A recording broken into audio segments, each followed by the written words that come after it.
جماعت کے بارے میں ایک بات یاد آ گئی. ایک ماہی گیر نے ایک واقعہ سنا ہے. یہ اجتماعات جو ہیں بزرگوں سے تعلق اور آپس میں اللہ والی محبت سے ہم لوگوں کا مل کر رکھنا، یہ ہماری سلامتی کا ذریعہ ہے. اگر ہم اللہ صالحین کے ساتھ لپٹے نہیں رہیں گے اور الگ تھلگ ہو جائیں گے تو ہمارا دین کا خیر نہیں ہے. آہستہ آہستہ جماعت چھوٹے گی، پھر سنتیں چھوٹیں گی، پھر فرض چھوٹے گا اور بس بالکل ہی دین کا قلعہ گر جائے. کانپور سے ایک شخص نے حکیم الامت کو لکھا کہ آج کل میری جماعت چھوٹ گئی، تلاوت چھوٹ گئی، ذکر اللہ میں بھی غفلت ہے اور ہمیں خطرہ ہے کہ ہمارا فرض بھی چھوٹ جائے. تو حضرت حکیم الامت تھے، مرض نہیں بتایا، خود سمجھ گئے. حضرت نے لکھا کہ معلوم ہوتا ہے کہ تم صالحین سے الگ رہتے ہو، اللہ کے نیک بندوں سے الگ رہتے ہو، اس لیے تم کو شیطان ہے. جب بکری اپنے ریوڑ سے الگ ہوتی ہے تو بھیڑیا اس کو اٹھا لیتا ہے. اس پر ایک ماہی گیر نے ایک مضمون لکھا، ایک بڑے محقق سائنسدان نے ایک مضمون لکھا جو ہندوستان سے ایک رسالے میں شائع ہوا. وہ میرے پاس نظر سے میرے گزرا، تو دینی رسالہ ہے. اس نے لکھا کہ ایک ماہی گیر نے اپنی تحقیق بیان کی کہ جہاں جس ٹوکری میں 50 کیکڑے رکھ دیے جائیں، مثلا 100 کیکڑے رکھ دیے جائیں، پھر ان کے اوپر ڈھکن لگانے کی ضرورت نہیں، وہ گم نہیں ہو سکتے. اور اس نے اپنا تجربہ لکھا کہ میں نے ایک دن ٹوکری میں ڈھکن نہیں لگایا اور جو کیکڑا میری ٹوکری سے باہر نکلنے کے لیے 2-4 قدم آگے چلتا تھا تو باقی جتنے کیکڑے تھے سب اس کی ٹانگ پکڑ کر کے پھر جماعت میں ملا لیتے تھے. تو یہ منظر تماشا میں نے پھر کئی دفعہ آزمایا. میں نے سوچا شاید آج کوئی اتفاقی بات ہوگی، لیکن پھر اس نے کئی دفعہ اپنی ٹوکری میں کیکڑے رکھے 150.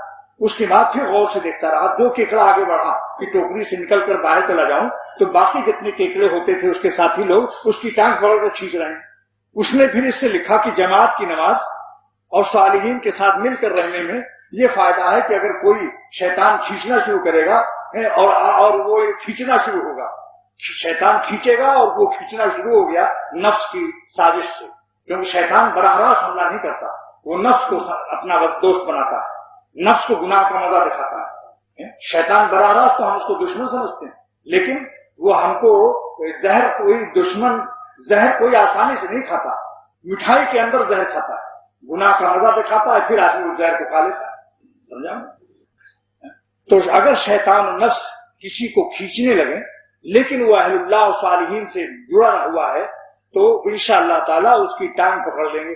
اللہ کے نیک بندے دعاؤں سے، ہاتھ سے بھی، اگر دوستی ہے تو ہاتھ سے بھی کیا کر رہے ہو. تو بعض لوگوں میں یہ عادت ہے کہ داڑھی کو یوں نوچتے رہتے ہیں اور ان کی جھڑنے لگتی ہے. تو میرے یہاں ایسے صورت جب میں نے دیکھا تو ہر وقت ٹوکتا رہتا ہوں، کیا کر رہا ہوں کیا کر رہا ہوں. اب بہت کم ہو گیا. ایک دوسرے کی کہنے سننے سے یہ علامت ہے ایمان کی. اللہ تعالیٰ فرماتے ہیں ایک مومن کا دوست ہے، لیکن دوستی کی علامت یہ ہے کہ یامرون بالمعروف ونہون عن المنکر، ایک دوسرے کو بھلی بات کہتے ہیں، برائی سے روکتے ہیں. یہ ہے علامت دوستی کی. لیکن آج کل دوستی کی علامت یہ ہے کہ کان میں کہتے ہیں تم ہم کو حاجی صاحب کہنا، میں تم کو ملا جی کہوں گا، من ترا حاجی بگو تم مرا ملا بگو. یہ طے ہو جاتا ہے معاہدہ. رشوت، وہ کہتے ہیں تم مجھے حاجی صاحب کہتے رہنا اور چاہے کچھ بھی کروں، چاہے کتنا ہی پاجی ہو جاؤ مگر ہر رہوں حاجی تم کہتے رہو مجھے. وہ کہتا تم مجھے ملا کہتے رہنا، من ترا حاجی بگو تم مرا ملا بگو. معاہدہ ہو رہا ہے نا کہ میں تم مجھے حاجی کہنا، میں تم کو ملا کہوں. اس سے لوگ خوش ہوتے ہیں، حالانکہ یہ رونے کا مقام. ایسے دوستوں سے دور بھاگو.